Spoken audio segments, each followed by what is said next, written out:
Another one that we have for you is upgrading your kitchen sink. And boy, there's a lot to choose from out there on different types of sinks. This homeowner chose a composite granite sink that's really nice looking and very sleek and durable, but it's also very heavy. So one of the things you have to make sure of if you choose an under-counter mounted sink, that it's installed properly.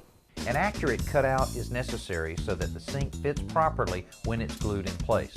The adhesive that's used seals the sink and holds it in place, but until it dries, temporary braces are set under the counter to keep it in position. Stainless steel sinks are also popular for undermount applications and can be less expensive than the composites.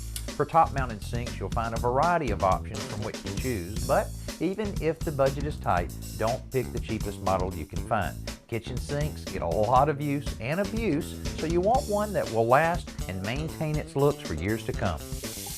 While there's a lot of options in kitchen sinks, the ones that I like best are the ones that mount under the counter, like this one. One of the main advantages is that you don't have the rim around the edge of the sink that will prevent you from wiping crumbs or water right into the sink. And I just kind of like the sleek look of an under-counter mount.